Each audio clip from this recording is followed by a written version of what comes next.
Welcome to the most listened to golf in the world, the Fairways of Life show, on air, online, and around the world, with the most candid interviews,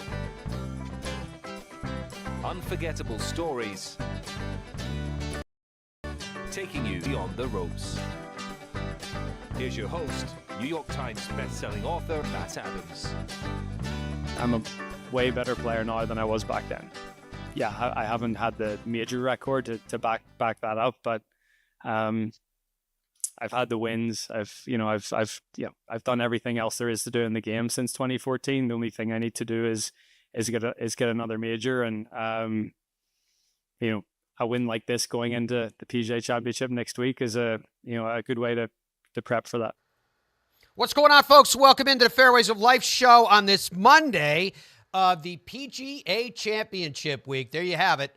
Rory McIlroy winning his second consecutive start. Yes, the last was the team competition alongside of Shane Lowry. And the last time that Rory McIlroy won two events in a row right before a major was when he won his last major. Rory McIlroy, at the age of 35 years, 8 days, wins his 26th PGA Tour title. That would be in his 247th career start. He ties Henry Picard for 22nd in the all-time PGA Tour wins list. He wins two or more consecutive tour starts for the fourth time in his career. He becomes the second player to win multiple titles on tour this season. He joins, of course, in that distinction, Scottie Scheffler. He wins his first individual stroke play event on tour since the 2023 Genesis Scottish Open. He wins the Wells Fargo Championship for the fourth time. He wins the Wells Fargo Championship and come from behind fashion for a third time.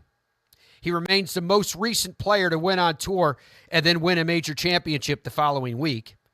I mentioned that already to you in 2014, the event that he won immediately preceding that PGA Championship, which happened to be, where was it again? Yeah, Valhalla. That was the 2014 WGC Bridgestone Invitational. That's at the South Course up there. Still one of my favorite courses that the tour played. He ties the second largest margin of victory at the Wells Fargo Championship with Anthony Kim in 2008. He only trails his own 7-stroke victory. That was in 2015, which, of course, he would have done again if not for the last. He makes that double bogey on the last to tie the second lowest 72-hole score in Wells Fargo Championship history, only trailing Wyndham Clark's tournament record 19 under 265 from last year. Records the largest margin of victory in the ShotLink era since 2003 by a player who made a double bogey or worse on the 72nd hole of regulation. The previous was Webb Simpson, who won by 4 strokes to 2018 Players. He led the field with 3 eagles in the week, including 2 in the final round. He was the only player with multiple eagles in a round in the week. He played holes 8 through 15 and 8 under. He had birdies at 8, 9, 13, 14, and then, of course, eagles at 10 and 15 en route to the low round of the day.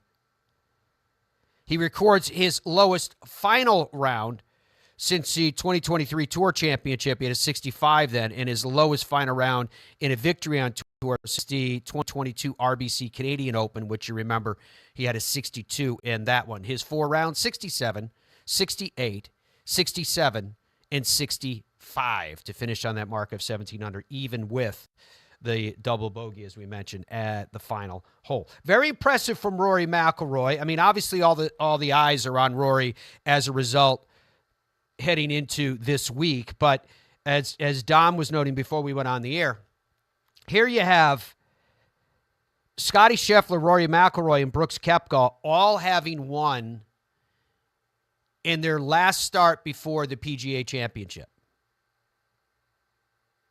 Let that simmer for a second. Scottie, Rory, and Brooks have all won in their last start heading into the PGA Championship. Right? And we were talking about this a lot last week that, Brooks is... I think Brooks and Rory, to me, both players are playing with a chip on their shoulder. Brooks, I think... Brooks has this way of, by his own admission, he has this way of kind of channeling a slight. Is that the proper way to put it? And he said if he has to, he'd make up his own. in his mind, like Jordan used to do. And Brooks was mad at the way that he performed, I guess, at the way that he prepared, although it's not 100% clear to me, at the Masters. He said, I don't want to have to apologize to my team again, and I'm assuming he says that he's referencing that the team he's talking about there is his immediate circle, you know. And Rory, we saw a different Rory at the Zurich Classic of New Orleans. I mean, everyone laughs at it because it's like it's a hit and giggle team competition. But when you watched what Rory did at the Zurich Classic, and I'm not taking anything away from Shane Lowry, don't get me wrong, because Shane said this himself. He said he carried me. And I was doing coverage that week for Golf Channel, pre and post, so we watched every minute of it, and Shane is right. Not taking away from Shane. Shane did what he had to when he needed to, but the vast majority of the time it was Rory carrying the team. Because even when it was alternate shot and Shane would be a little wayward, get him some trouble, Rory would get up and down, at least. So it was really impressive. So my sense was watching it then was that it kind of channels that team competition. You know, the kind of like when Sergio plays really well at the Ryder Cup but would struggle at major championships otherwise, even though he is a major champion having won the Masters. But you know what I'm saying? And I noticed that with Rory at the Zurich Classic, this kind of I got your back partner. And that time that I keep referencing, I think it was after Friday's round when he said in the post-round interview where Rory was like, I'm a really good team player. And he is. And so I think it kind of sparked a motivation, because if you look at, Andrew, could you go back to that graphic that showed Rory's finishes? If you look at his finishes for the year, it's like, meh. By anybody else, you'd be like, whoa, that's a really good season up into the wins on bookend. Just look in between them. Right? Comes out to the Hero Dubai Desert Classic. Tan, rested, and ready. Charges out, plays well. Then all of a sudden, everything kind of hits the skids. And at times, you'd watch Rory, particularly in the early rounds of a tournament, you're kind of like, honestly, does he even want to be out there? Well, the Zurich Classic, I really do think, and he talked about it yesterday, and you're going to hear it, I really do think that it sparked something in him to say, this is where I am. And then we get into the chip, which I've been building up to. All of this stuff about him not getting on the board, the multiple published reports said it was Tiger, Jordan, and Cantlay that blocked him from getting on. Right, and Rory's done a very nice job of being diplomatic about it and going, all's good, nobody's mad at anybody, blah, blah, blah. But Rory has conceded, maybe Tiger and I have a slightly different image of what history of, or what the future of golf should be, which that is not clearly defined what that means, because we haven't heard definitively from Tiger. What is your vision of what the future of golf should be? How does it differ, for example? We have heard from Rory that he believes that there should essentially be a world tour, which means more top-tier golf on a global basis, not just U.S.-centric. Right? We've heard that from him. So I'm assuming that's what they're talking about.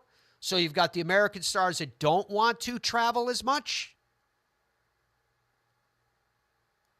Is that it? Is that what it's about? I've heard some people speculate that it's about how the players that went to live and in this new, combined world, how do you bring them back without the, what some people feel should be an obligatory punishment? Which still doesn't, I have to tell you, still doesn't make sense to me. We had Peter Malnati, who's a member of the board, on just the other day, and I said, have you not benefited, as a tour player, have you not benefited from what Liv did? Oh, yeah, definitely. 100%, definitely. There was no hesitation. Do you have it, Dom? Do you have that clip?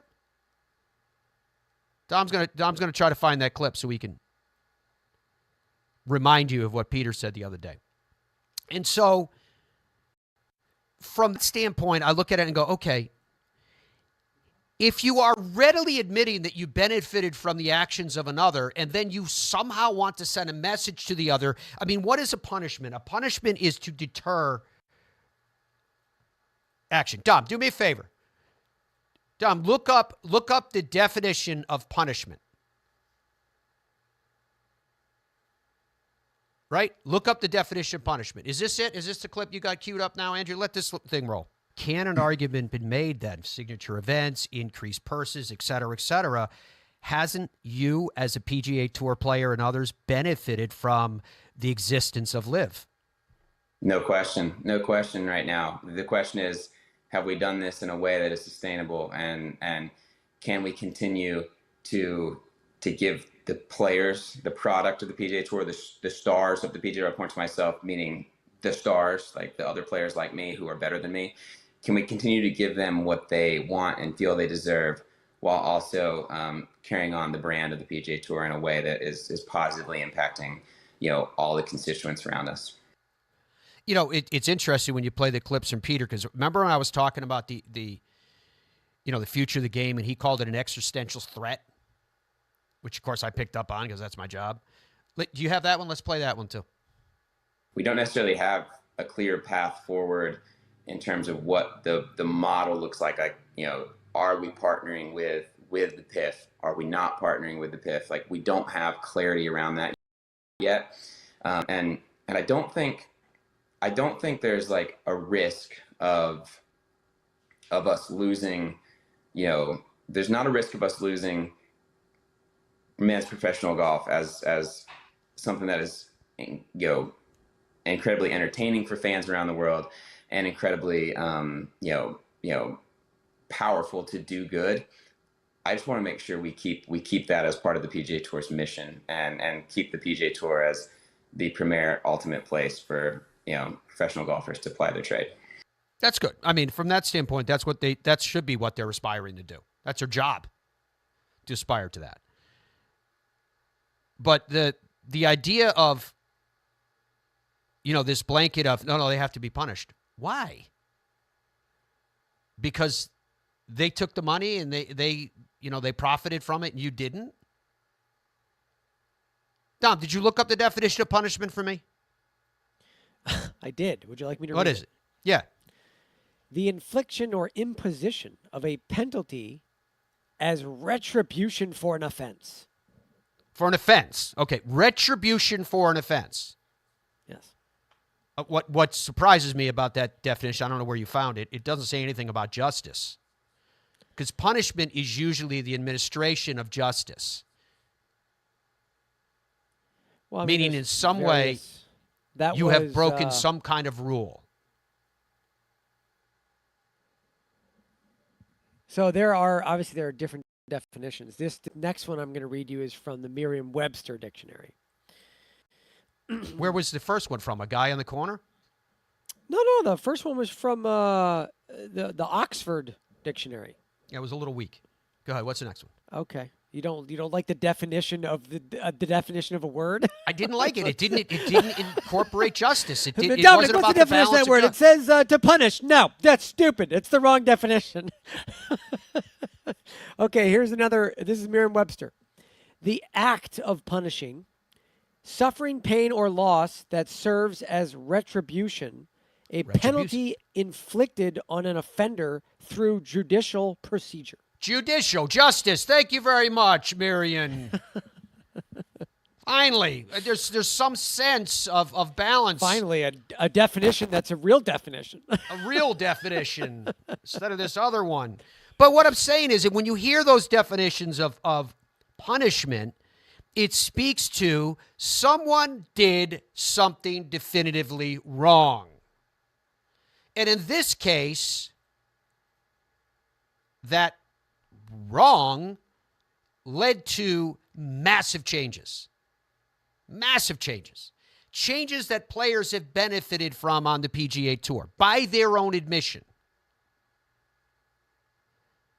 So that's the part. Dom, you tell me what the people are saying. That's the part that I don't get. And I'm asking you guys, what am I missing here? How do you at one point go, I could not have benefited from the changes that have been made with massive purses, signature events, et cetera, $1.5 billion up to $3 billion invested, all of these things.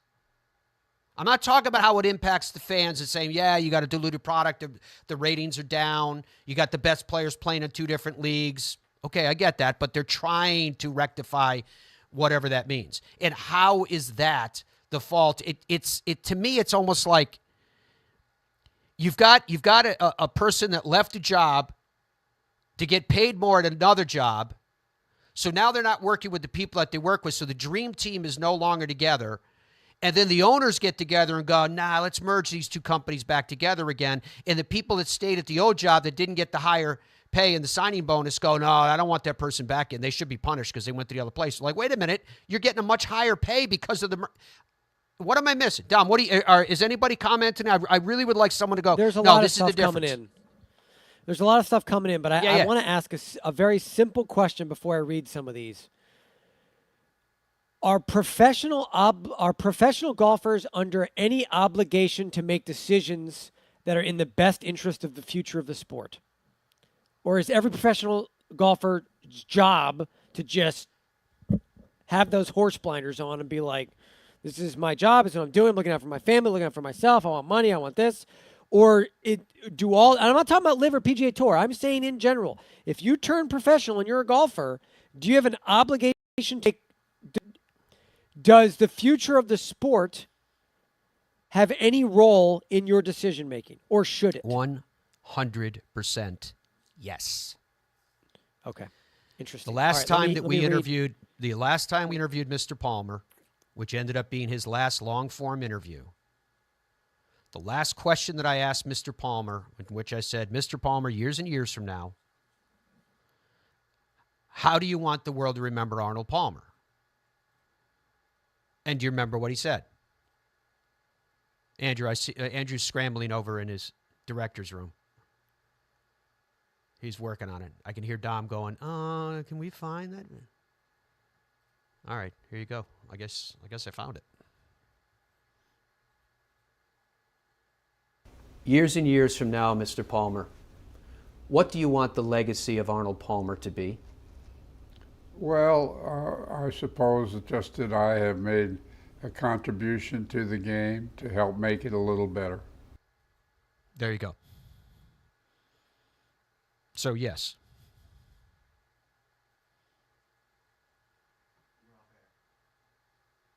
I think that question is central to this discussion. Now, let me read some of the stuff coming in. There's some people talking about Rory and majors and Valhalla and whatnot. My question of the day, by the way, is who will win the PGA Championship? Brooks, Rory, Scotty, right? Collection, and we'll go over the odds later. Or the field. You taking those 3 guys, remember, all 3 of them are coming off wins. What? By the way, what? That's crazy. I think that's amazing. All right. Let's see. They signed and made their choice. LIV players aren't going to come back. Not going to happen. Get over it. Get over what? That was Jay Christopher saying that. No, but whoa. I want to understand. Explain to me what does that mean? What is there to get over? If they want to stay. If they want to come back and play in the tour, come back and play in the tour. What's the get over? That's what I'm not figuring out. What's the right? Are you asking me? Yeah, I'm trying to figure out what that means. I'm just reading what's coming in. I can't. All right, good choice. There's not paragraphs of context with each comment. That's what I'm trying to figure out. I mean, it's like, there. As my understanding was, John Rahm, for example, was one of those who said, I wish that I could play in the events that I love to play in, the events that I miss playing in. Right? He's the one that said it. It's not. I don't know anyone else that's saying. Oh, maybe what that's referring to, Dom, is like, the game at large or the television networks or somebody saying, no, the ratings are down, so we need all these stars to be back together again. That wasn't the context that I was using. I was talking about what they want. Well, I think Rory's argument, at least as portrayed through the media, has been that the sport of golf is not a large sport, and that if they remain separate, it's less likely to be successful as a sport in general. Like, it needs to be together in order for there to be success for all parties. I think that's the argument. All right. Makes sense. Not partnering with PIF no matter what Peter Maldani says.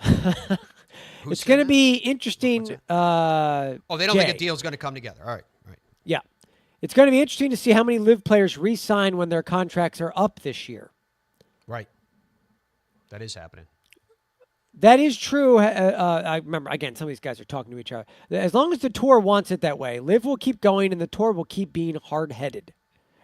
That is true. I do think part of the issue, Matt, is that both parties are like, I'm right. Instead of like trying to find common ground. It's almost like watching your kids fight when they're 5 and 7, right? They're fighting over a truck. They're like, it's my truck. They're like, no, it's my truck. Okay, well, let's see if we can get to a compromise. No, it's mine. Yeah, I mean, I do think that it's a little bit childish. Right, but the playing field there has when you go back through the pages of time when again, I'm not trying to tell you I'm giving you an exact quote, so take it as a paraphrase. When Jay Monahan said, if the weapons of this is money, then we can't compete.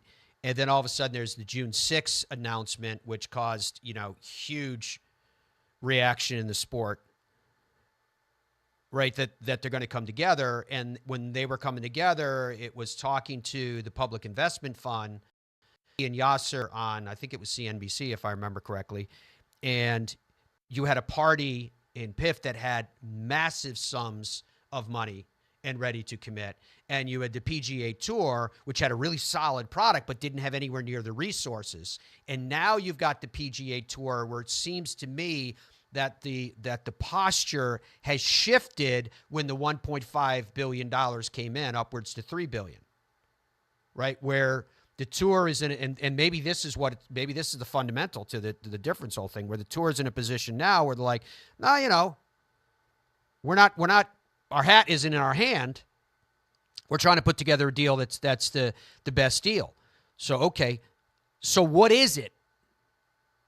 Because you just heard from Peter Malnati, who's on the board, saying they don't know. They don't know what the future of the game is going to look like, which is in some ways a little frightening. I almost wish, and Peter's not the type to mislead. That's not what he was trying to do.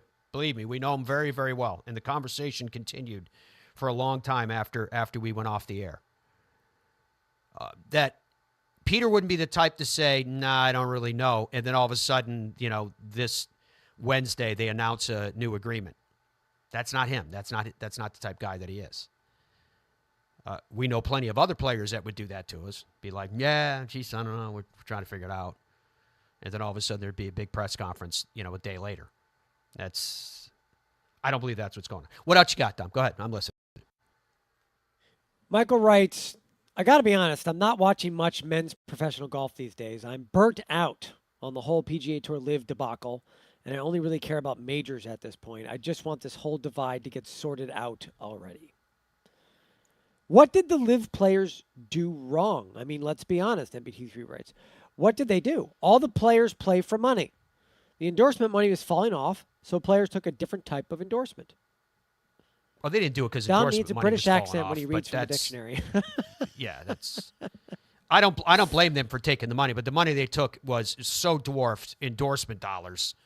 It wasn't like hey, this stream is starting to run dry, so we're going to look elsewhere for where we're going to fish. They got offered huge sums, and in many cases life-changing sums, and in many cases from people that I know that went early on.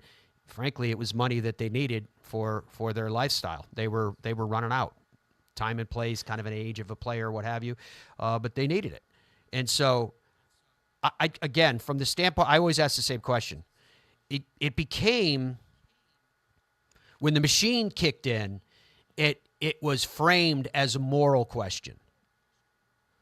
Now the same individuals that clung to their sword and fought against these winds, whether you think they were dark winds of change or whether you think it was a fresh air. Now all of a sudden they're saying, no, this is the best for everybody, which again tells me that this isn't only about individual desires. That's a shift in the machine. Right? There were other factors at play that are influence individual opinions who were ardently against it on moral grounds, although they conveniently ignored any argument that would be made to go, wait a minute, there's moral contradictions to the position. Ensuring that these golfers that went or have made a decision to go or are contemplating going are somehow the moral sentries at the gate or deserve to be, when all of these other moral quandaries that you could find with the same individuals in big corporations, in government contracts, in relations, in the fuel in your car, all these other areas, those are all with a wave of the hand given higher status because of some geopolitical benefit that they provide that outweighed, apparently, the moral discussion. I mean, the fact that literally their oil division is the name that sponsors multiple women's golf tournaments, but oddly, nobody complained about that. Why? Because the means justify the ends in that case, but not in the others? Which makes one wonder. And again, I'm not judging you based on your opinion. If you're morally outraged, be morally outraged. That's up to you. As I've said a million times, the weird society we live in today is that whatever particular opinion people craft in their own mind and slam out in their keyboard through social media with either thumbs or all fingers, somehow you think that you represent a groundswell. Right? I always get a kick out of it on social media when people don't say, this is my opinion. They say we. I always get a kick out of that. I'm always like, we? Who are you representing? The we. It's usually followed by we golfers. It's usually them saying, we golfers don't want this or we golfers don't want that. We. Okay. Whatever. So all I'm saying is that this situation is very strange, and it got much stranger over the last few days because there, as I'm saying to you, something shifted. Something changed. The machine started to change rhythm, and so too has the message started to alter. So it brings me back to the same question, which is Dom's giving us some answers to. If you benefited from the actions of another, and then at the same time, that person whose actions you benefited from directly, admittedly, as we just proved to you, and you go, oh, yeah, I definitely am better off than I was, thanks to that person. And they say, oh, that's great. So what do you think should happen to that person? Oh, they should be punished. What? Go ahead, Dom. What else you got? Oh, there's plenty more. We could do this all day. Caleb writes, they left one company for another company, but one of the benefits from the company they don't work for any longer. D2 Wave 2 writes, golf cannot support the money being paid to players right now. Correct me if I'm wrong, Matt, and I don't want to answer this question for you, but in the case of the Live Tour, I think it can support it because they don't really have the amount of money they have coming in through oil is sort of it's endless, is it not? Yeah. But that's not. I don't think that's again. It's context, right? Because we get these messages context. The ROI doesn't make sense. If you looked at it on a spreadsheet and said, okay, this is what we have to spend to get it started, X amount of billions. In 6 months from now and in 18 months from now, we have to spend X amount of billions more to keep the people. The we don't have a major television contract. We're not bringing in, that we know of, major advertising or partnership or event sponsorship, or however you want to define it, revenue. In other words, they're not bringing in as much or more than what they're putting out, right? But we've also been told by Casey Alexander and other experts that they have it's their philosophy that they take a long-term perspective. So their ROI pro forma may be based upon a 5-year minimum, but more likely a 10, 20, or 30-year return, right? The people who are involved in getting paid huge amounts of money right now, their teams are going, hey, they're getting paid for the stars that they are. They're getting paid just like they would be in any other sport. And then you look at it and go, but is there enough money to support that? Here's that clip from Casey. Let's hear what he had to say. Normally, and I've heard this characterized as a private equity investment, I think that only has to do with structure in this particular instance. All right. The folks that are behind SSG, I mean, come on, we're talking about owner of the Mets, owner of the Red Sox, owner of major sports teams. The typical private equity time horizon is 3 to 5, maybe 7 years looking for a payback on your investment. Not these folks. These are not the typical private equity investors. These are folks that intend to hold on to this for a long time and hopefully create generational wealth out of this investment in the PGA Tour.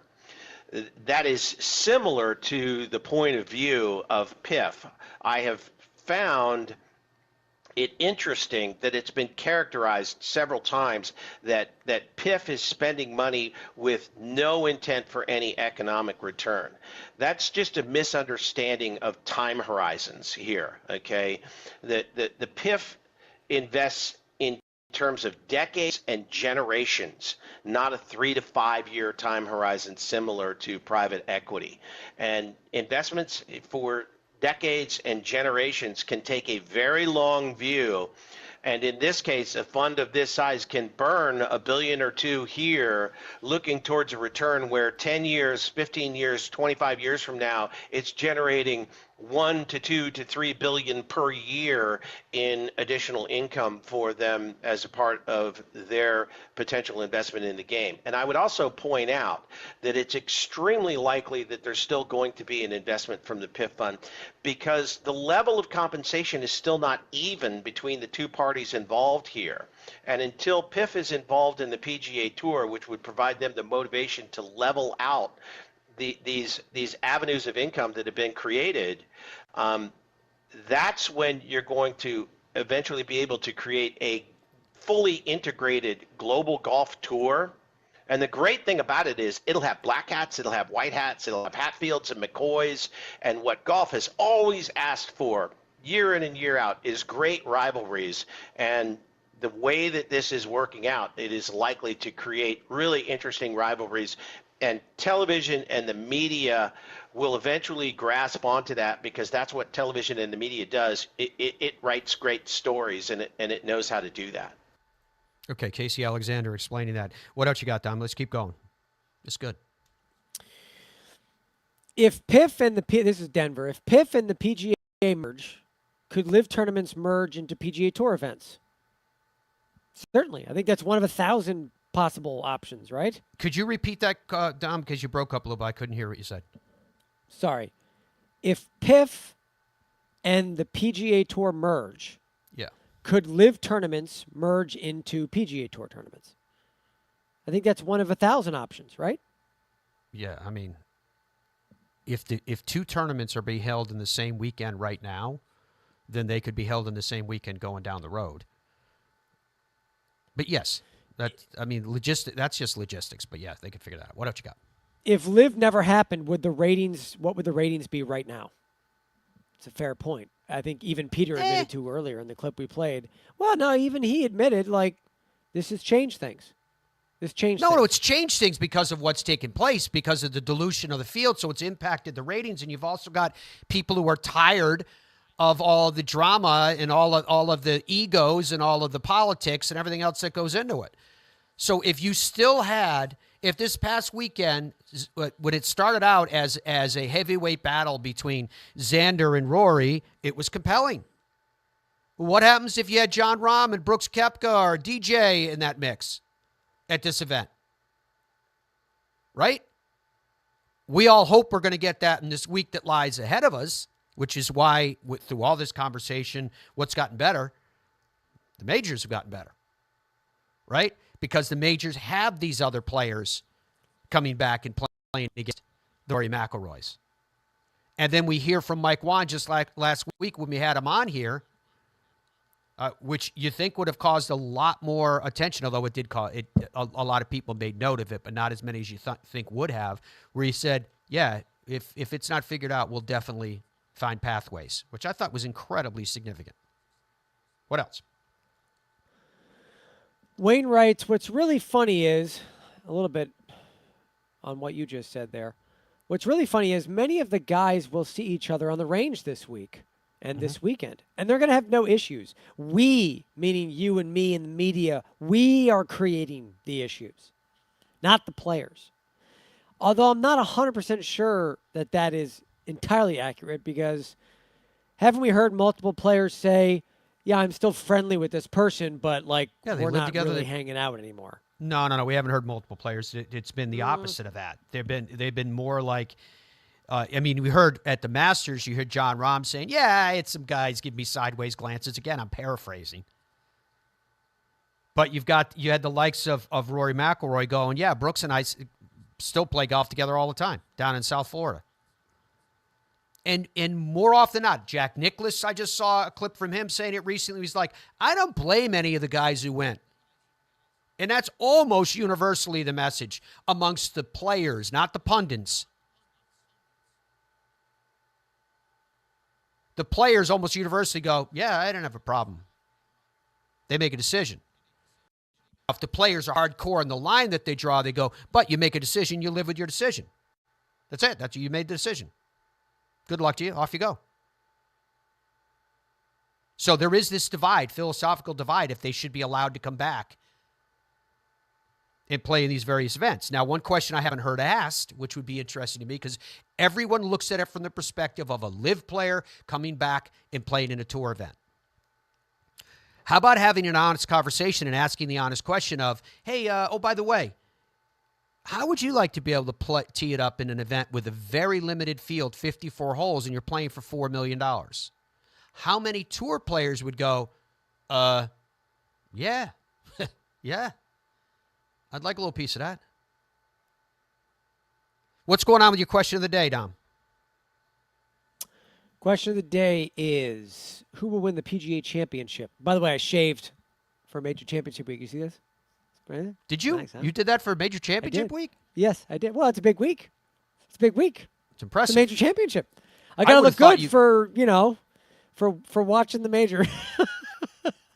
Of course, by 5 o'clock this afternoon, he'll look like he hasn't shaved in months. But yeah, that's true. Who won the PGA? Brooks, Rory, Scotty, all coming off a victory collectively as one guy, or the field? You taking those three dudes? You taking the field? Right now, 60% of you are taking those three guys over the field. And we will go over the odds a little bit later in the show and as the week progresses, because there's plenty to unpack here. A couple quick comments coming in, Matt. Just read a few more here. Keep it coming. We love it. I like it. We can't get to everything, but we're doing our best. Future value is usually a decade away, like Casey Alexander was just talking about. Amazon, Google, etc. They all made big losses for years, and those big loss companies make tens of billions in stock value. Value can also be strategic, Paul writes. Okay. Do you agree with this? And then there's a lot of people commenting on Xander. I don't like saying the word out loud, but choking pretty badly this weekend. Is that the word you didn't want to say out loud, or was there another word that you... There's a lot of words being used. Choke's one of them, though. Because that was an odd way you did that. I was like, I really don't like to use the word, but choke. Well, I mean, we don't have to go way down this rabbit hole, Matt, but what is the deal with Xander? Well, I think the thing was what they tried to do. I cannot ask the question any simpler. What they tried to do with trend with Xander is that they tried to make it seem like he ran into a buzzsaw. Right? And it happens in golf. You play good, solid golf, and you run into a buzzsaw. And they try to make it seem like he ran into a buzzsaw. That was Rory McIlroy with 2 birdies and an eagle all in succession. But that's not what I saw. What I saw was that Rory started to certainly well, and Xander didn't. Xander did what we see Xander do a lot, which is he faded at the moment where he needed to ascend. I mean, I don't want to. I'm just pulling up some numbers on Xander, and I don't want to go too far off the rails here. But you say you don't want to use the word, you use it. You say you don't want to go down a rabbit I know, hole, but I can't help it. I can't pulling help up numbers. I can't. So he's played in 27 major championships. He's only 30 still. He's got 12 top 10s and 6 top 5s and no wins. He's got 174 events he's played on the PGA Tour. He's finished runner-up 14 times, and he's finished third 9 times, and he's finished in the top 5 42 times. Yeah. And he's only won 7. Hold on, let me do that math. 2 divided by 174. 25% of the time he plays, he finishes in the top 5, but he can't win. I don't know what I mean, is it pressure? Is it confidence? Is it? I think you can see based on the finishes and how he plays. You watch him. It certainly doesn't seem to be mechanics. He obviously knows what he's doing and he can do just fine, but he's not closing the deal. What is it? Is it fixable? Fixable from the standpoint of like maturity and getting used to it. Because if you look at fixable in the sense that why isn't he winning, and can he change a thing so that he starts winning? Those numbers you just ran. Yeah. Do the same thing I have for more. Patrick Cantlay. Okay. Stand by. If you need a definition of something, you just let me know. Your first definition wasn't too good. This is good. Definitions by that guy that works at the corner of the street. Hey, ask your guy if he knows the definition for punishment. Yeah, punishment is when you do something you're not supposed to do and you get in some trouble for it. You know what I'm saying? No. Cantlay is a little bit older than Xander, and he's 32. But he's played in 28 majors, not 27, but has not been as successful. 14 top 25s and only 4 top 10s. Obviously, no major championship victories. Now, ironically, his numbers are not as good as Xander's, even though he has more wins. He has 8 PGA Tour wins, by the way, and Xander has 7. But Cantlay's played in 173 events, almost the exact same number as Xander. And he has 37 top 5 finishes. Xander's got 42. But he only has 8 thirds and 10 runner-ups. So Xander's getting closer to victories than Patrick is. But the reality is they're both top 5 finishing every 4th event, but not winning. And they're obviously not winning major championships. I guess let me ask it simply. Is the problem with Patrick and Xander mental? Is that the problem? Or is that not the problem? One guy's opinion. You're gonna have messages pouring in right now on this. But in my view, yes. Is that correctable? Can you sit down with Dr. Bob Rotella for 6 weeks and fix it? Well, there's a lot of ways that we've seen that gets corrected, and professionals have told us this for years and years and years. It's maturity, it is perspective, it is experience, but ultimately, if it's just the way that you're wired, it's not likely that you're going to overcome it. However, we have been told that sometimes, once one gets that breakthrough, and perhaps a major breakthrough, if you please, then that lights the fire, and they take off from there. What's unclear to me when you look at what's going on with, and you say what's going on, they're just not winning at the clip that perhaps we think they should. Xander, Patrick. That's why I asked you about Patrick, Dom, because I had a feeling their numbers were very similar, and their playing personality is similar. But Look at what Jordan is going through right now. Look at what Justin Thomas is struggling with right now. And that leads to a broader question that ties back into everything else that we're talking about. Golf, based on a game that was based on meritocracy, meaning that you eat what you kill, versus a game that's becoming more and more lucrative. And don't get me wrong. You know, everyone looks at the live player and says, well, we know that they got upfront money. Right? This whole idea of punishment. The top players on the PGA Tour, we heard 36 have been identified as recipients of this grant sum. We don't know what that is. One of the first times that something has happened in the game of golf where there appears to be a complete and total lockdown on the information, which I suspect would be because as they were releasing this information, going, hey, part of the provisions of this vested amount is that you don't share it with anybody outside the inner circle. Or you don't get it. So from that standpoint, have we created a whole generation of top players who are fat and happy?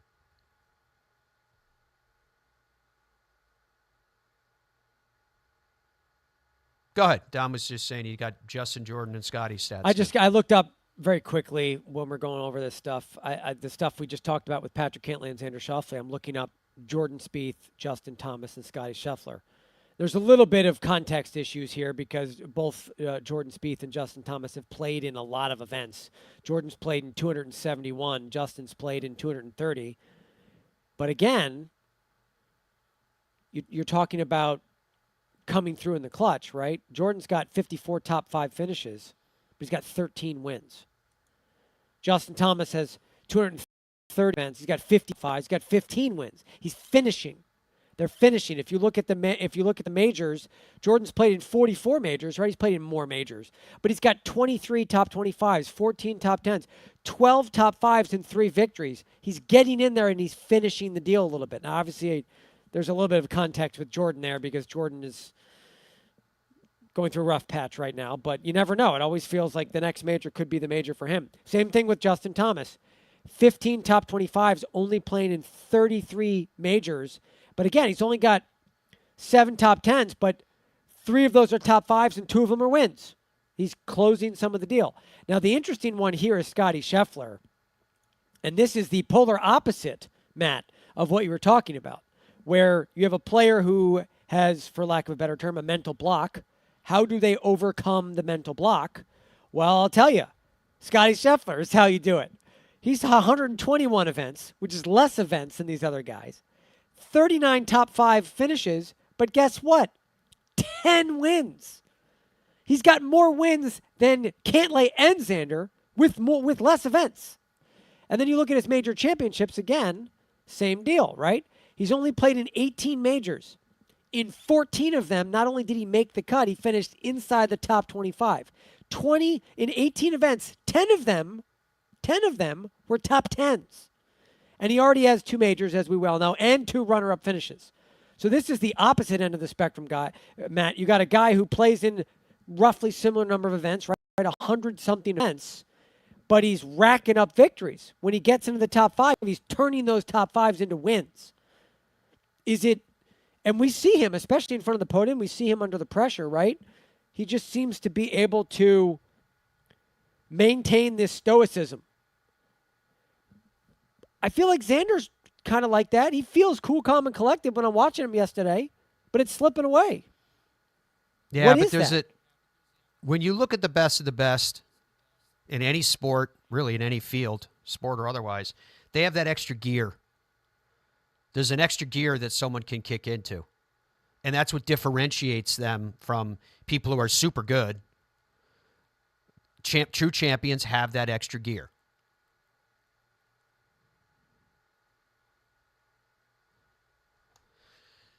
Fairways Live Show is presented by the PGA Tour Superstore.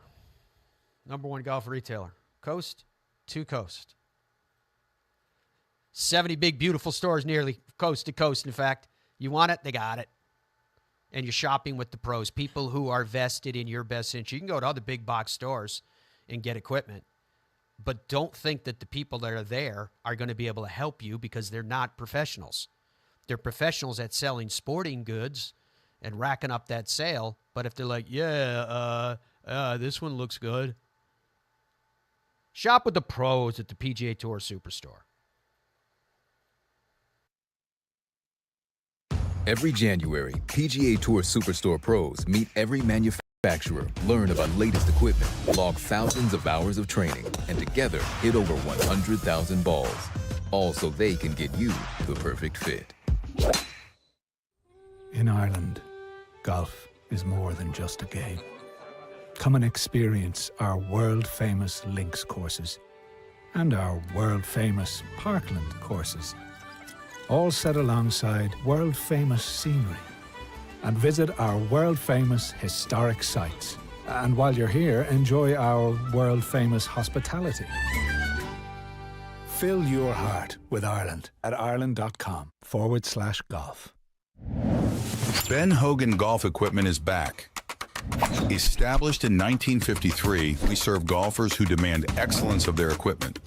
Designed by the game's best engineers, forged in the world's best foundries, and built to order in the USA. Don't settle for off-the-rack disappointment. Elevate your game with custom clubs at direct-to-consumer pricing. Exclusively at benhogangolf.com. That's benhogangolf.com. The Gen 6 iron is a culmination of everything that we have learned as a team, the absolute best golf club I've ever hit. It's something special. Say hello to the new PXG Gen 6 iron. The longest, most accurate irons we've ever made. They go higher and farther than any iron that I have hit to date, and they're so easy to hit. Super excited for the consumer to try this. They're gonna love them. PXG, nobody makes golf clubs the way we do. Period. Baseball? Nah. Football? Done it. I think I'm going to go after PGA Tour. Playing on the PGA Tour is not easy. But you know what is easy? Getting the 524 series from Tour Edge. Getting linebackers and home runs used to be easy. Out here, you're going to need all the easy you can get. Introducing the 524 series from Tour Edge. The easiest clubs you'll ever hit. Even the best players in the world can use a little easy. I like the sound of that. Look out, PGA Tour. Pound for pound, nothing comes close. Boyne Golf provides the ultimate world-class golf destination with 10 championship-caliber courses spanning 3 resorts.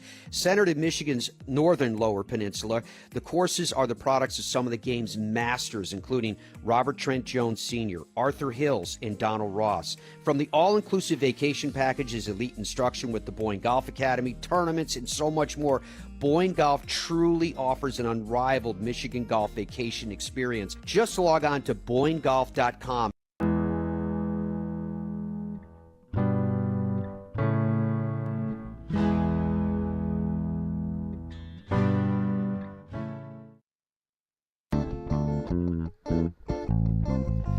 Welcome back to Fairways Life Show. PGA Championship week. Do we have the press schedule coming up over the next couple of days? You got everything. We got air times. There's a press schedule. Justin Thomas tomorrow. Max Home at 9:30. The Michael Block at 10:30. At 11 a.m., John Lindert is the president of the PGA of America. Seth Waugh is the CEO. And Kerry Haig, he's like, I think, director of competitions, I believe is his official title. Tiger's going to speak at noon, followed up by Jordan Spieth. John Rahm and Brooks Koepka at 1 and 3, respectively. Then Scotty Scheffler and Xander Schauffele will finish the day. On Wednesday, Rory and Ludwig will address the assembled. Have we taken a look at the odds yet? You guys put together an odds page this morning, didn't you? I'm curious about that. There it is. Scheffler's down to 4.5 to 1. Right? New daddy now. I mean, he's Scotty Scheffler, so it's hard to say anything about it, but that's really low odds. Rory down to 8 to 1. What, Dom? You're not buying it? No, that's garbage. Those odds are I think the odds should be 7, 8, 9. I think it should be 7-1 Scotty, 8-1 Rory, 9-1 Brooks. That's how I envision the odds in my head. So you think Brooks is a bargain right now? 14-1 for those of you with us do. on the radio side. I do. I think that's Xander Schauffele is 16-1. John no, Rahm we just talked is about 21. it as a mental block. Should be 100-1. Well, Because these are odds to win the golf tournament, Matt, not to play in it. well, when I'm looking at that list, Ludwig at 20-1 right now. I'm not feeling it with Ludwig. I know he's got the bad knee. That's why I'm saying this, right? Did you say that on the air, or am I just sounding like a lunatic answer? I said he was 12. He's like 12 years old. What do you mean he has a bad knee? In other words, you shouldn't have a bad knee. Should still be like rubber and bouncing It's like back my and things. 8-year-old He's going, hurt. my knee hurts. Come on, you're 8. Knee That's hurts. a problem, Get though, outta here. right? How does Tiger have lower odds, have better odds than Phil? How is Phil a better investment than Tiger? I think they're just fun to bet on. They're not going to win, so it's just be like, I got to put so you think $5 it's out on so Tiger. you think it's just that's so you what I can was say it's like it's just so it's bet on small Tiger dollars. because. That's what it is. It's like I put $5 down on Tiger. Yeah, because it's Tiger. Yeah, it's just, Justin but you know, Thomas, in your heart of Justin hearts, Thomas you're and just Max flushing Homa and $5 Wyndham Clark down the toilet. Yeah, but look at those three: Clark, Homa, and Thomas are the same odds. I mean, currently, yes. You'd put at the same odds. You'd put money down on JT right now. You're asking. I'm just telling. Those are the odds. Am I talking to you? I didn't You talking to create me? the odds. I didn't create the odds. Those are the current odds. I do not agree with the current odds. I already changed the top 3. No, I think that's terrible. If I was going to pick a guy from that group, I'd pick Max Homa. Right. I'd go Scheffler, McIlroy, Koepka, Schauffele, Rahm, Morikawa, DeChambeau, Homa are the ones that I'm feeling right now of that list. What do you think about the golf course and how it pertains to these players? Now, we are literally going off the rails left and right here. We haven't talked what do you about the mean? weather, but I've got a lot of stuff in my head and I'm trying to get it to come out in the right order. Just give me a second. So you were just talking about you when you're saying everything's going off the rails. The weather is not great right now. It looks kind of wet. And the golf course, which we know is already going to have rather thick rough, I would anticipate with the weather, it's probably going to play longer than it is, Matt. These are beautiful pictures. That's the first at Valhalla. Beautiful pictures here coming in from the courtesy of the PGA of America of Valhalla. And we'll have more chance to talk a lot about this over the next few days. But with the weather being what it's expected, and we can go over that, Matt, I would anticipate that it's going to play significantly longer. And the rough is going to be thick. It doesn't play like a Pinehurst. So with that as backdrop, Andrew, put the odds over some of these pictures. With that as backdrop, what does that do to the odds in your mind? Who is that going to favor? Is that going to favor someone like DeChambeau? Should his odds be better because of that? They're all long. I don't think. I mean, a wet golf course doesn't really hurt these guys. It helps them in terms of firing at pins. The golf course itself, to me, it just struck me as kind of wet. I know it's got world-class drainage engineering, but there's a lot of water that surrounds it, and it just struck me as a lush golf course. I'm not crazy about it, to be honest with you. It seems a little overdone to me, but so no, I don't think that's gonna. I don't think the fact that the course is wet is going to be an asset to anyone. I mean, when you look at the list where I told you that there'd be guys that I'd say, oh yeah, Scheffler, McIlroy, Koepka, Schauffele, Rahm, DeChambeau, and Homa. All of those are long players. Morikawa is the only one of that group that's not a particularly long player, but he's really good with his approach shots, whether they be long irons or not. He's just really solid in that area, and it seems like he's found something recently. Well, one of the things that makes me excited, Matt, is the fact that for the first time in quite a long time, in my opinion.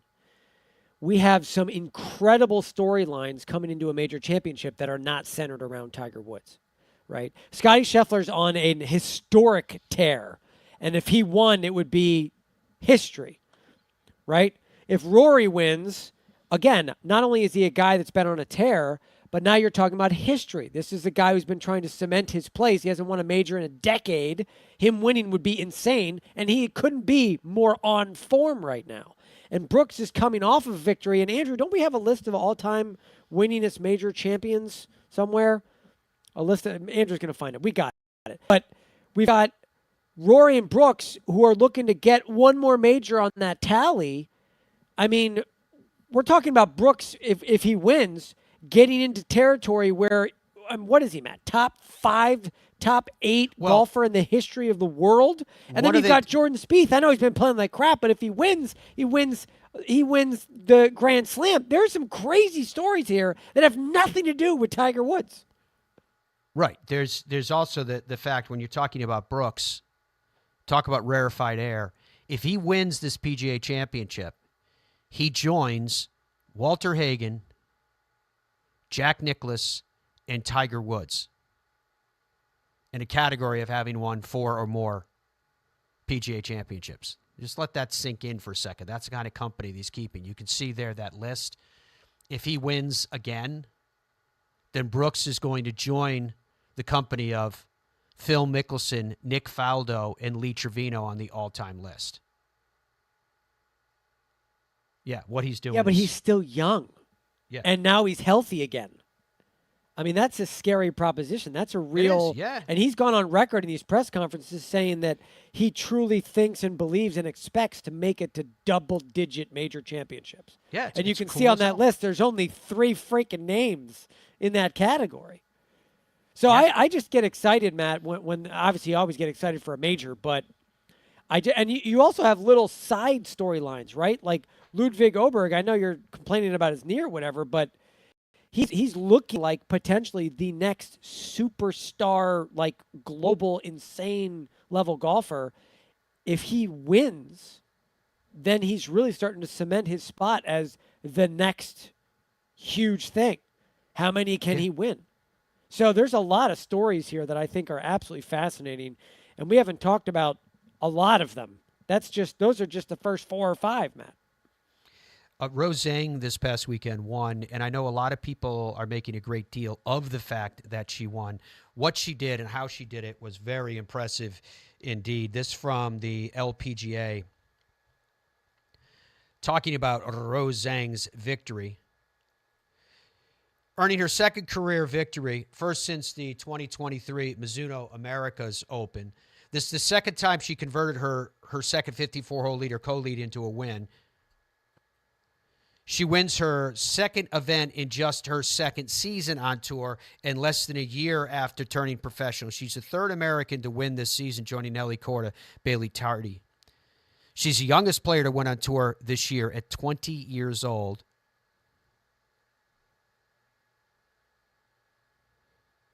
She has 34 starts in the LPGA Tour, 13 of which were prior to her professional debut. She was a member of the 2023 U.S. Solheim Cup team. She gave me a Rolex first-time winner at the 2023 Mizuno Americas Open in her professional debut. Her amateur career that I was mentioning is incredible, so I want to talk about it for a second. 2 NCAA Women's Golf Championships, individual championship titles. She's the only woman to ever win that twice. 2 Annika Awards. 2023 Augusta National Women's Amateur winner. 2022 U.S. Girls Junior Championship winner. 2021 U.S. Women's Amateur Championship winner. The 8th player to have won both USGA championships and the first to have won the Women's Amateur first. 8 wins in one collegiate season, tying Tiger Woods for the most wins by a Stanford player in school history. Spent a record 142 weeks at number 1 in the Women's World Amateur rankings. Stand by. There's more I want to get to here. 4 birdies in her last 5 holes saw Rose Zhang become a 2-time LPGA Tour winner at the age of 20. Can you imagine this? Oh, you mean because where her and Madeline Yeah, are? I'm just saying that leaderboard doesn't look right. Look at that leaderboard. It looks like a mistake. It looks like we made an error. We didn't make an error. That's the leaderboard. It looks like two different golf tournaments. It's crazy. Well, the thing that's That is amazing crazy. to me is if you imagine look being at Madeline strokes Sagstrom. gained, Brutal. Absolutely brutal. You win by like 15 shots and you lose. maybe it was Justin Ray that had it out there, but they were talking about Rose Zhang's strokes gained were in excess. She was 25 point plus, right? On the field of one event, like all-time strokes gained. One event. Madeline Sagstrom, who finished second, was like third all-time on the list. That's how good they did. That's how good they played. That's how unique it was, what we saw, what we were watching. Yeah, I can read it. You're correct. It's Justin Ray at Justin Ray Golf, a golf stats guru guy. This is the third full season of strokes gained tracking on the LPGA Tour. Rose Zhang's 25.1 plus 25.1 strokes gained total are the most by any player in a single event in that since they started tracking.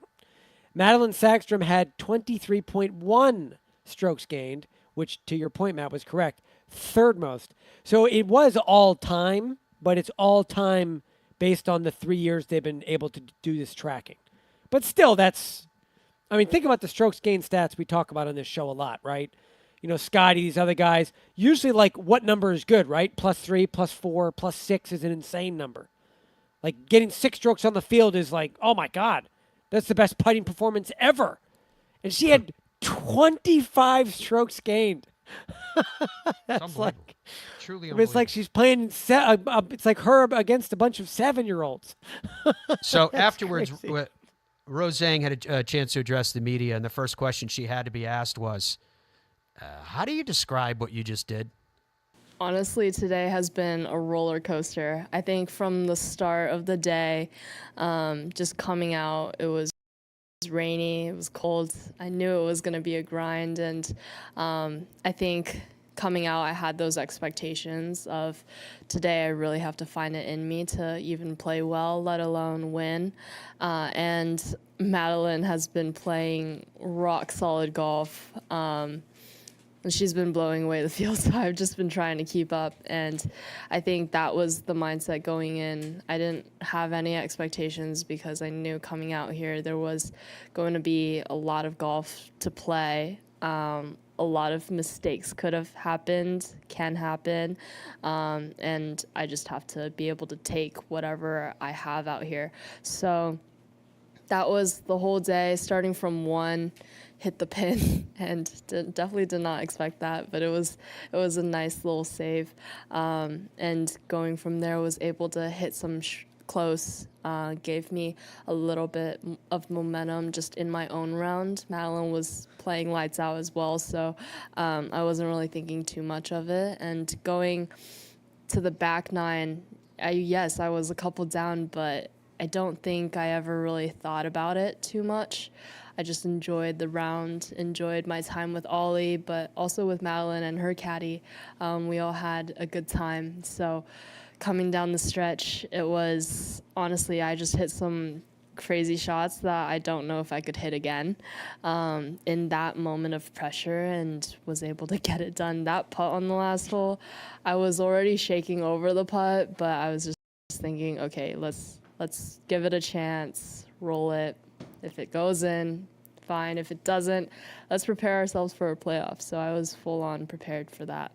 I wouldn't believe you, just because I was even considering not turning pro from last May or 2 years back. I wanted to be prepared. I wanted to come out here and be able to compete against the best in the world. And in order to have that, I had to work my way up. So at the moment in time when I was a high schooler, I didn't think I had the game yet. So coming out here, clearly everyone's such incredible players with incredible resumes. Every single person in the field basically has a win under their belt. And I think being able to even come out with a win, coming out with 2, just very blessed. Yeah, for sure. I mean, honestly, coming out here on tour, there was a lot of expectation on me to perform, especially after what I did at Mizuho last year. And sometimes the noise did get to me a little bit, but I had such a good support group around me. I had people who really stuck in and told me to take it one at a time. Especially, you know, I was able to grow so much throughout the journey in this past year, and I don't know, it's crazy to come out here. I didn't have any expectation of having to win, because I realized that it's all just noise, and I really just have to be able to work at it myself and try my best to put myself in positions like this. But no matter what happened this week, I would have been very satisfied, and it reignited my passion for the game once again. There actually wasn't much conversation. He's an Asian dad, of course. He was just saying, "Oh, good job. Happy for you." He was losing it on the side of the green. I know, he definitely was. I don't think I've ever seen him this happy. And he's actually, both him and I grew a lot in this past year together, traveling together, being inside the ropes, outside the ropes. He's my #1 supporter, and I don't know, it's crazy to really see him this excited, because back in the day, most of the time he was just, okay, why'd you hit the shot and use the wrong club? Where'd you go here? Why'd you miss it low? Like, it was all those conversations, but to really see him happy, I'm so happy that I can celebrate with him and be with him. So Rose Zhang winning for the second time, and obviously what the discussion is, what's being set up now, and it's sport. This is what we do. This is what makes it fun. Is because Nelly was going for 6 in a row, she didn't get the 6th, and Rose Zhang is the player that wins. Does that kind of set up this like new young guns battle on the LPGA? We shall see.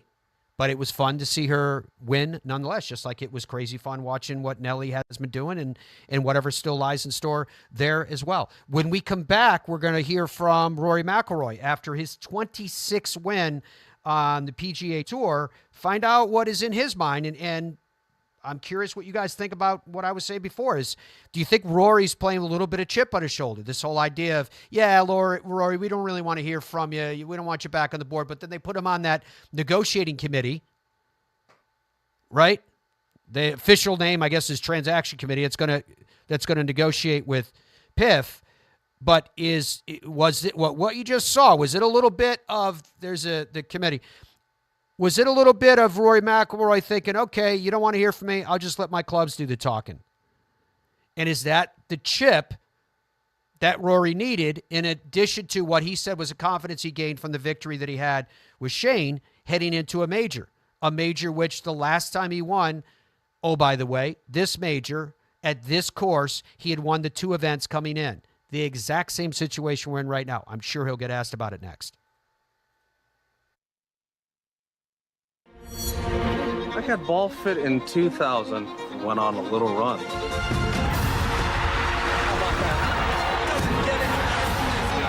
Then Bridgestone fit me again, and I went on another run.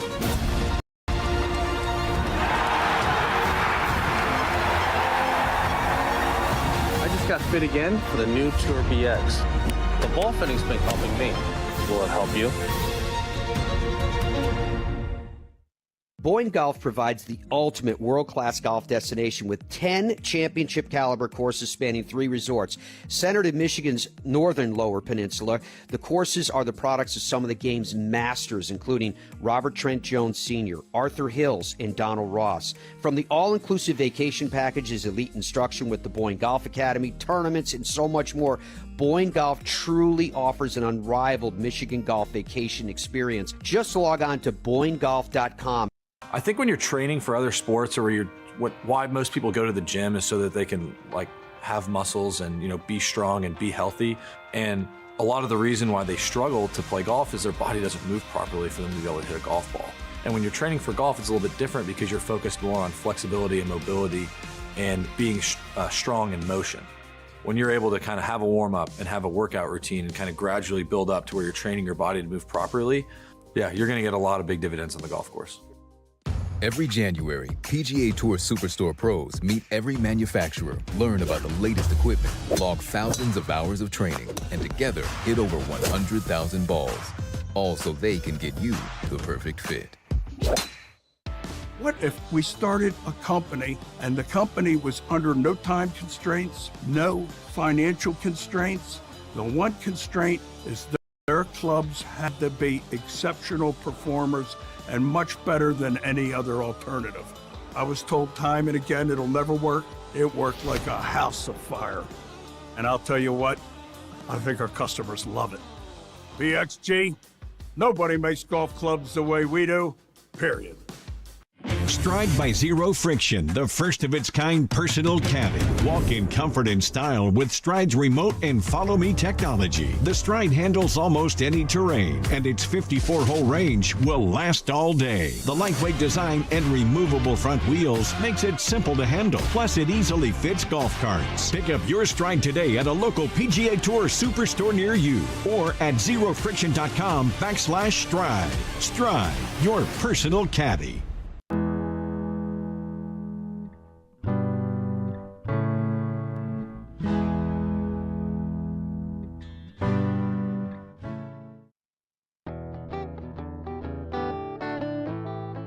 I don't know what's more unbelievable, winning a PGA Tour event for the 4th time or getting my 26th.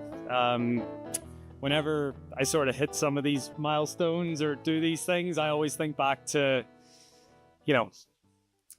for example, like 20-year-old me playing in this tournament for the first time. And, if I had known back then that this is the way everything was going to pan out, I probably wouldn't have believed you. So, anytime things like this happen, I feel incredibly lucky and grateful that I have the opportunity to do what I do. And, I was able to play good enough golf today to take advantage of that opportunity. Yeah, they've done a lot. I think, getting the win at Zurich with Shane was a big confidence builder for both of us. And I definitely took a lot from it, especially with how I played at the weekend there. And I think this week was just a continuation of how I felt. I felt like I drove the ball incredibly well at New Orleans, especially over the weekend. I drove the ball great again this week. And, this is, historically, this is a golf course that lets you hit driver a lot. And you can really take advantage of length off the tee if you have it. So, it's one of the big factors why I've been able to do so well here over the years. And, combine that with, how comfortable I felt with my short game and my putting this week. And, I'm able to put runs together on this golf course that, has enabled me to win here for the 4th time. Yeah, there's been times. I think there was a stretch last summer, sort of like, Memorial, Canada, US Open, Travelers, Scottish Open. So probably right around last summer is when it felt, but I think this actually feels a little bit better than that. But it hasn't been too long ago. I've had, I feel like my 22 and 23 seasons were pretty good years and felt pretty comfortable with my game for the most part for those 2 years. And then, I just went through a bit of a quiet spell there for, a couple of months at the start of this year, but I feel like I'm back where I need to be. I don't know. I think there was, part of it was technical. I was missing a lot of shots left. And I think that was really it. And then not, missing those shots left, not having full confidence in what I was doing with my swing.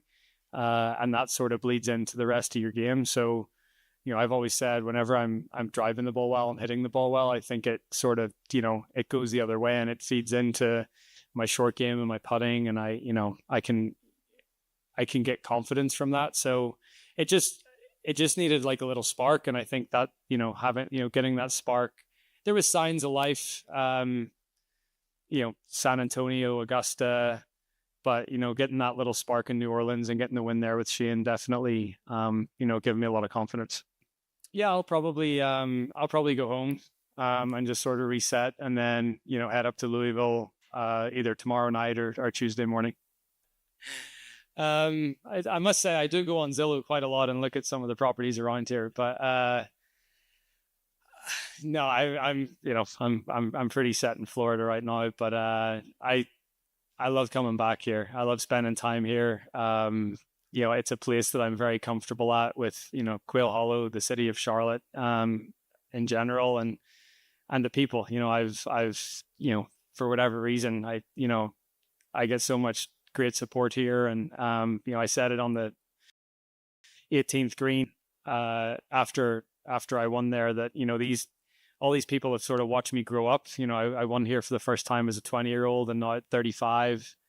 So they've sort of seen my progression throughout the years, and I've sort of grown up in front of their eyes, and I think that's one of the reasons I get a lot of support here too.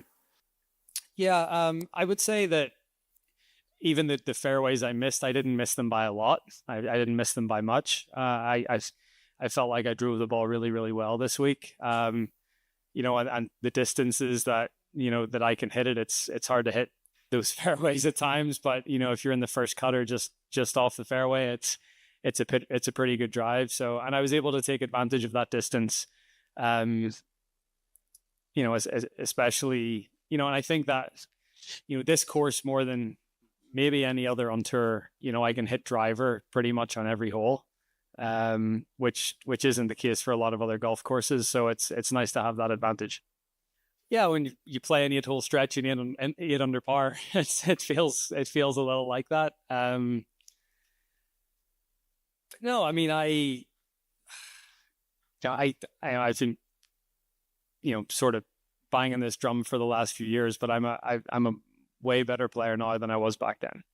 Yeah, I haven't had the major record to back that up, but I've had the wins. I've done everything else there is to do in the game since 2014. The only thing I need to do is get another major, and a win like this going into the PGA Championship next week is a good way to prep for that. Yeah, I think so. I would say the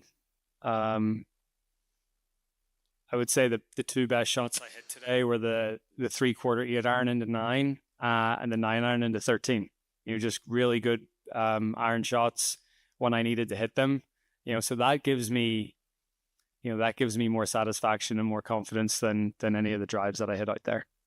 I think it was probably the hole before. So I hit it into that sort of little pine straw area under the tree left of the 8th. Xander hits it up in good position just left of the green. I chip it up there to 10 feet. Xander chips it to 8 feet. I make it. He misses. So I cut the deficit to 1. And I think just getting the honor back on the 9th tee was a big moment.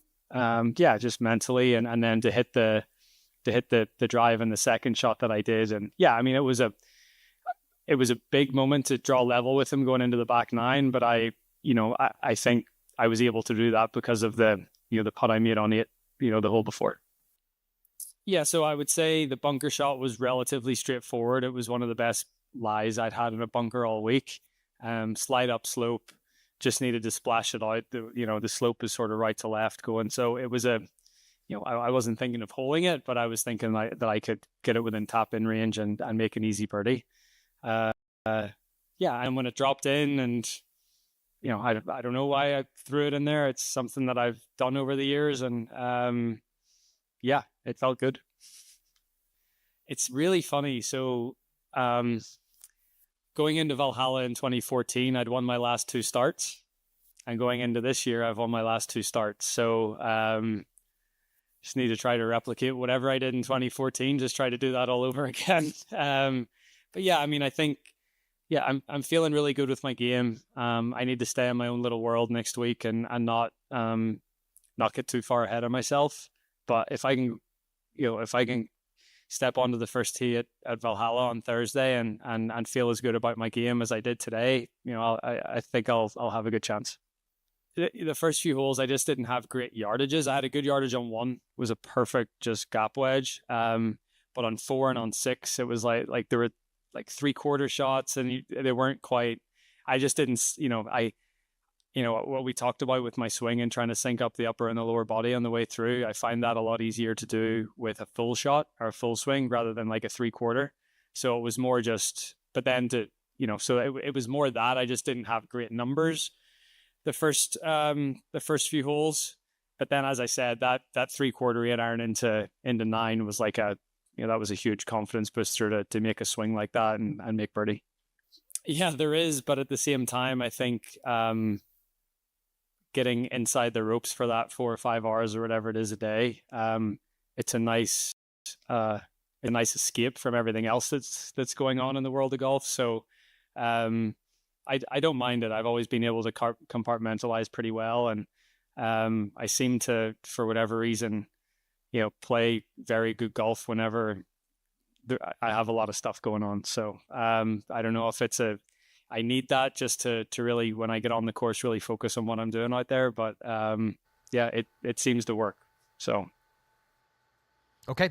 That was Rory after his victory, 26th victory on the PGA Tour that we chronicled in detail at the start of today's show. Matt Barry from ESPN is going to be on the program tomorrow.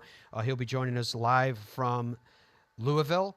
Do you have the air times, Andrew, too? Let's put those up on the screen just before we say goodbye on this Monday to start the week, to get you guys up to speed as to how, when, and where you can get your coverage. So Thursday from 7 a.m. Yes, baby. 7 a.m.